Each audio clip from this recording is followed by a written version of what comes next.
तो सबसे पहला काम आप लोगों ने करना है, वो हमें पता है कि प्रोफाइल किस तरह से बनाते हैं। जिस तरह बाकी प्रोफाइल्स बनती हैं सोशल मीडिया अकाउंट्स की, उसी तरह ही इसकी भी बननी है। लेकिन इसका थोड़ा सा ये है कि आपकी अगर लिंक्डइन की प्रोफाइल बहुत अच्छी है तो फिर सीवी इतनी ज़्यादा मैटर नहीं करती। मतलब जो आपकी सीवी है ना, एज इट इज़ आपने उसको यहाँ पे पेस्ट कर देना है। ओके, तो अब आपने इसकी सेटिंग्स कहाँ पे होती हैं? यहाँ पे होती है। पहले तो आपने ये जो आपका शुरू वाला पेज है ना, जो सामने वाला, इसको सेट करना है। अपनी डीपी लगानी है, ये पीछे बैनर बनाना है। बैनर कैसे बनाना है? आपने सीधा जाना है, एक मिनट, कैनवा पर, कैनवा पे। यस, कैनवा पे जाके आपने इधर से सर्च करना है लिंक्डइन बैनर।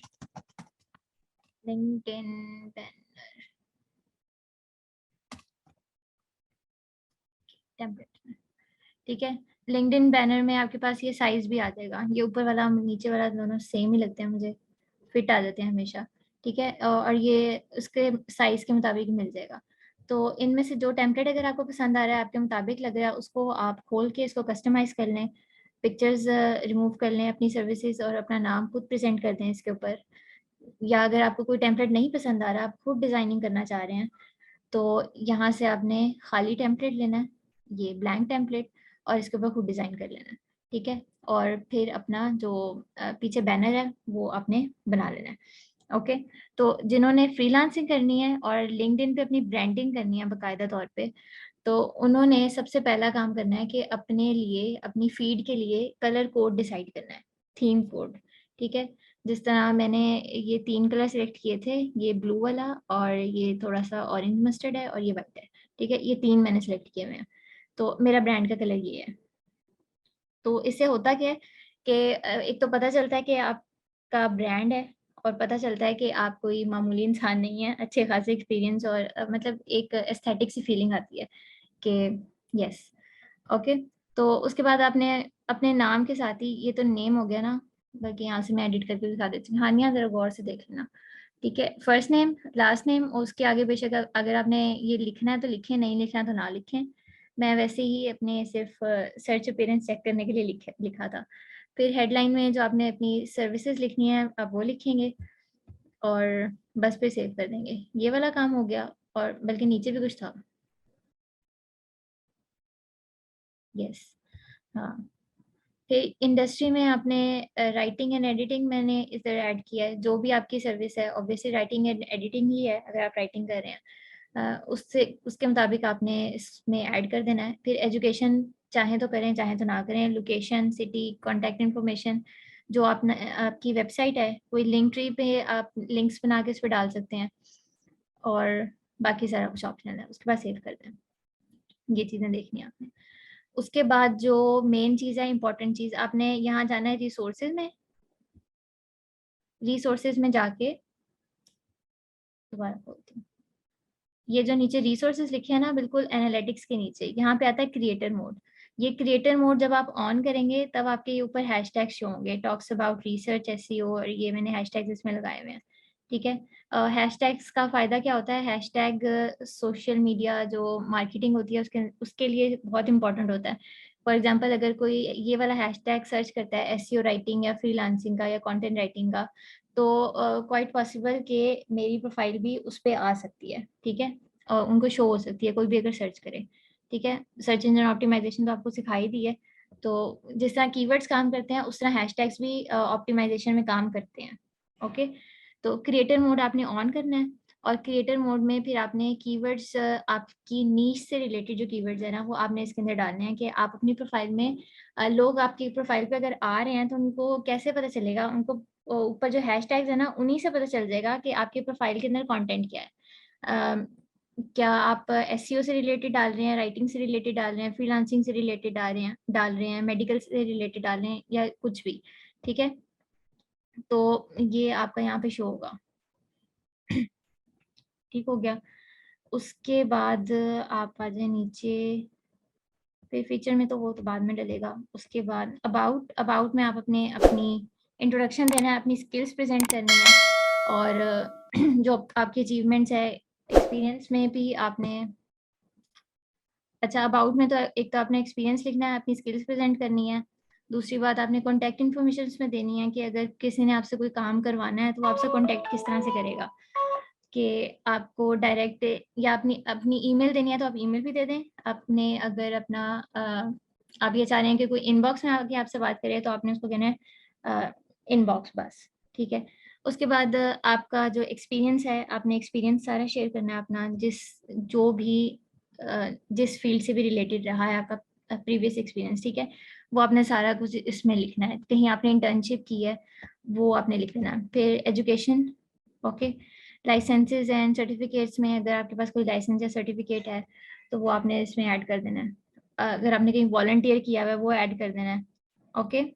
वैसे ये आसान है, ये सारा कुछ बने बनाए ही हैं, सिर्फ आपने उसके अंदर ऐड करना है, ठीक है। तो स्किल्स स्किल्स के अंदर आपने यहाँ से ऐड स्किल्स आएंगी, और जो जो स्किल आपको नजर आ रही है ना, जो आपको लग रहा है कि ये मेरे अंदर है, उसको आपने क्लिक कर देना है, ठीक है।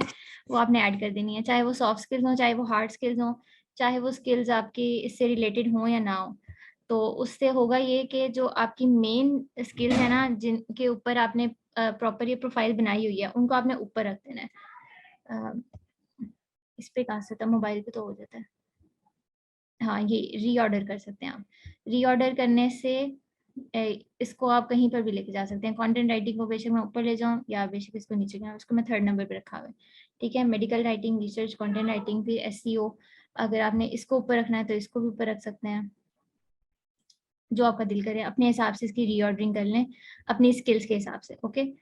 तो उसके बाद क्योंकि आपके जिनकी बिल्कुल न्यू अकाउंट है उनको तो एंडोर्समेंट्स नहीं होंगी, मगर मिल जाएंगी, मैं दे दूंगी, ठीक है। अच्छा, उसके बाद खत्म क्यों नहीं हो रहा ये, यहाँ से। फिर अगर आपने किसी के साथ काम किया लिंक्डइन पे तो आपने उससे कहना कि मुझे रिकमेंडेशन भी दें। कोई आपने प्रोजेक्ट्स किए हुए हैं, गलती से कहीं यूनिवर्सिटी में कर लिया था या वैसे ही कोई वॉलंटरीली कर लिया था, वो आप यहाँ ऐड कर सकते हैं। फिर अपनी लैंग्वेजेस ऐड कर दें, कॉजेज ऐड कर दें, जो दिल करता है ऐड कर दें, ठीक है। बस ये इसी तरह से आपने बस प्रोफाइल ऑप्टिमाइज कर लेनी है। आप लोगों को कैनवा तो यूज करना मैंने बता दिया था। कैराउजल्स बनाने आते हैं ना कि नहीं? जो कैनवा पे बना रहे टेम्पलेट्स के थ्रू? हाँ जी। हाँ जी, आते हैं, बनाए कब हमने। कब बनाए? पोस्ट में, ब्लॉग पोस्ट में डाले थे स्टार्ट में। एक मिनट।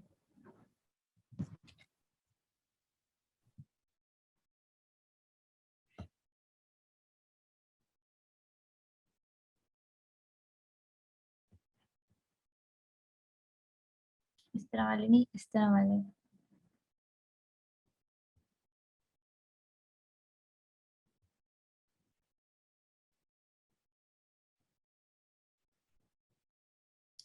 अच्छा, एक तो कैनवा पे आपने, एक तो ये हो गई सिंपल पोस्ट, जो ये है, ठीक है, बिल्कुल 1 इसके अंदर रेशो के अंदर, ठीक है।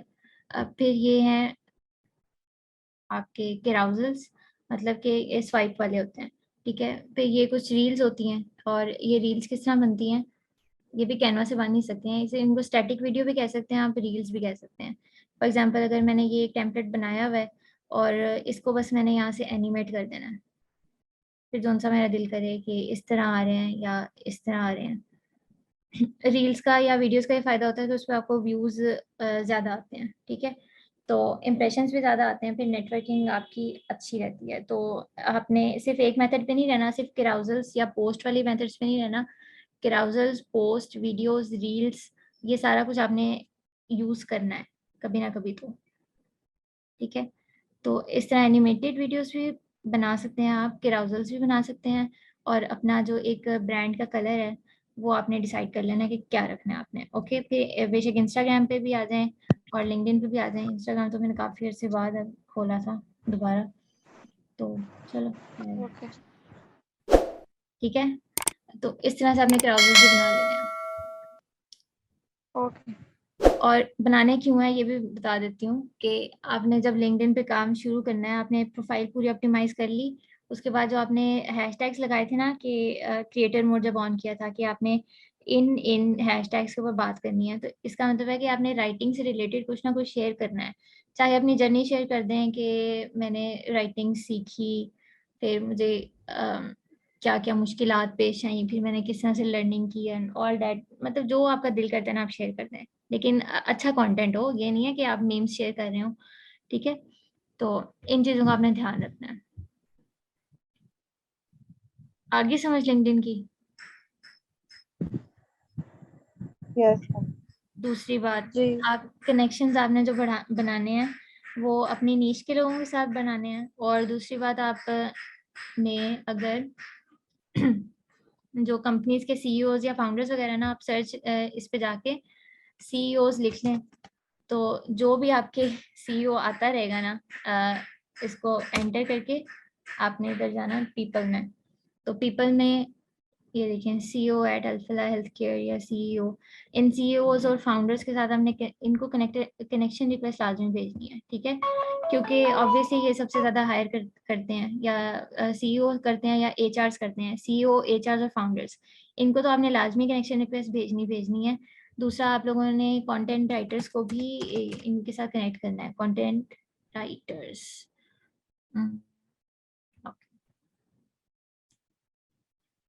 ठीक है, जो भी पीपल होंगे ना इसमें, अब आपने इनको कनेक्शन रिक्वेस्ट भेजनी है, जो आपको लग रहा है कि आपको इनके साथ कनेक्ट करना चाहिए। ठीक है, कनेक्ट करें, कनेक्शन रिक्वेस्ट भेजें।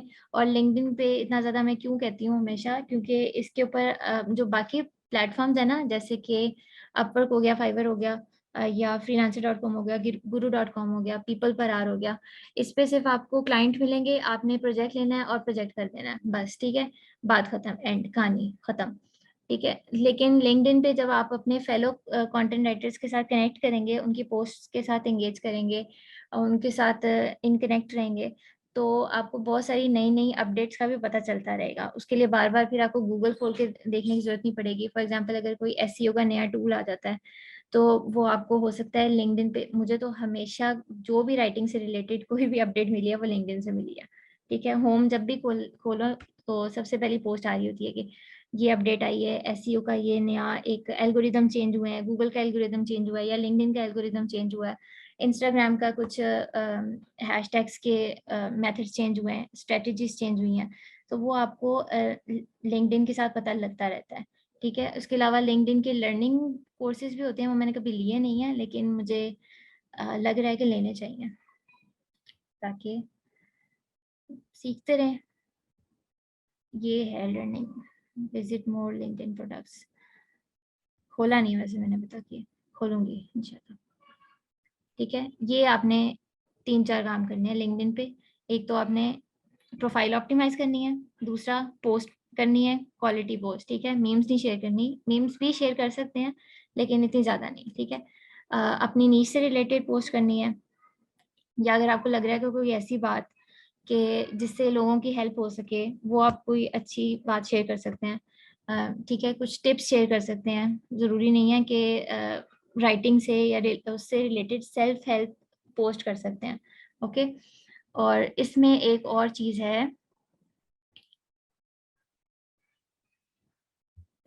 तो हाँ, मुझसे हमेशा गुम हो जाती है वो।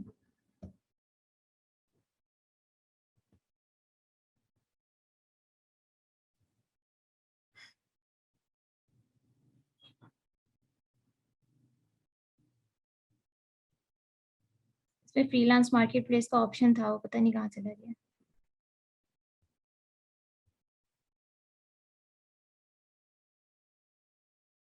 चलिए वो मैं देख के बताती हूँ। Post job, find leads, advertise, talent solution, learning solution, इधर ही था, पता नहीं कहाँ गया, जो भी है। अच्छा, ये जो इसमें जॉब्स वाला पार्ट है, अगर आपने जॉब करनी है, फ्रीलांसिंग नहीं करनी, तो आप यहाँ से जॉब्स भी ढूंढ सकते हैं। और इस पे भी तरीका वही होगा, जो जौन सी भी जॉब आपको लग रहा है कि सुटेबल है। फॉर एग्जांपल, अगर कोई रिमोट जॉब्स हैं यहाँ पे, ठीक है, तो उसी तरह से आपने कवर लेटर प्यारा सा बना के अपनी सीवी और तमीज़ से प्रोफेशनल अंदाज में आपने गुफ्तगू शुरू करनी है। मतलब अगर वो ईमेल कह रहे हैं तो आपने ईमेल भेज देनी है, उसके बाद अगर रिप्लाई आ गया तो वेल एंड गुड। उसके बाद रिप्लाई आना बड़ी बात नहीं होती, रिप्लाई आ भी जाते होते हैं रिमोट जॉब्स के ऊपर। लेकिन उसके बाद रिप्लाई आने के बाद जो जिस तरह से आपने उनको कन्विंस करना है कि नहीं मुझे ही हायर करो, वो आपकी जो कम्युनिकेशन स्किल्स या आपकी नेगोशिएशन स्किल्स है ना, वो वहाँ काम आएंगी। ठीक है, तो ये जो भी है मेरे ख्याल से शायद मैंने आपको फर्स्ट क्लास में बताया था कि नहीं 80% आपकी कम्युनिकेशन स्किल्स मैटर करती हैं। बेशक आपकी जितनी मर्जी हार्ड स्किल्स हों, क्योंकि मेरी बात होती रहती है काफ़ी लोगों से, फ्रीलांसर से भी, जिन्होंने हार्ड स्किल सीखी हुई है, अमेजोन की ड्रॉप शिपिंग सीखी हुई है और 6-6 महीने लगाए हुए हैं, इतने इतने पैसे बहाए हुए हैं, क्रिप्टो पे इतने पैसे बहाए हुए हैं, लेकिन मार कहाँ खा जाते हैं? सॉफ्ट स्किल्स पे आके। निगोशिएट नहीं करना आता, कम्युनिकेट नहीं करना आता, इसलिए उनको कोई क्लाइंट नहीं मिलता है या कोई जॉब नहीं मिलती। ठीक है, तो इतने पैसे बर्बाद करने के बाद और तो फिर बात यहीं पर ही आ जाती है। मेरे ख्याल से पिछले वाले जो क्लासेस में मैं 15-20 दफा तो बोला था, सॉफ्ट स्किल्स पे काम करना है, सॉफ्ट स्किल्स पे बहुत ज्यादा काम करना है आपने। ठीक है, 80% आपकी कम्युनिकेशन स्किल्स मैटर करती हैं। अगर आपकी कम्युनिकेशन स्किल नहीं अच्छी, फिर जितनी मर्जी आप हार्ड स्किल्स इस्तेमाल कर लें, कोई फायदा नहीं है। ओके, मैम उसके लिए कोई टिप के किस तरह अपनी सॉफ्ट स्किल को आप बेटर कर सकते हैं? सॉफ्ट स्किल को किस तरह बेटर कर सकते हैं? नेटवर्किंग के थ्रू लोगों से बातें करें, लोगों से इंटरेक्ट करें। ज़रूरी नहीं है कि अगर आपने, मैं ये नहीं कह रही कि आपने जो फर्स्ट भेजनी है, जो कवर लेटर भेजना है वही 100% परफेक्ट हो, उसी का रिप्लाई आएगा। अगर उसका रिप्लाई ना आया तो आपका करियर तबाह है, ऐसा नहीं होगा। 30-35 जॉब्स को आप करें शुरू शुरू में, अभी बेशक भेजना शुरू कर दें, फिर आपको समझ आती रहेगी कि मैंने ये टेम्पलेट इस तरह लिखा था, इसका मुझे रिप्लाई नहीं आया, तो इसके अंदर ये गैप्स हैं। वो गैप्स आपने फाइंड आउट करने हैं, अपने फ्लॉज आपने खुद आइडेंटिफाई करने हैं। ठीक है, जिस तरह मुझे अब इनबॉक्स में आके वो कह रहे होते हैं कि हमारी ये प्रोफाइल देख के बताएं, या मुझे ये काम आता है तो आप मुझे बताएं कि मैं कहाँ लैग कर रही हूँ या कर रहा हूँ। तो मुझे क्या पता आप कहाँ लैग कर रहे हैं, कहाँ नहीं कर रहे, तो आपको खुद पता होना चाहिए कि आप कहाँ लैग कर रहे हैं।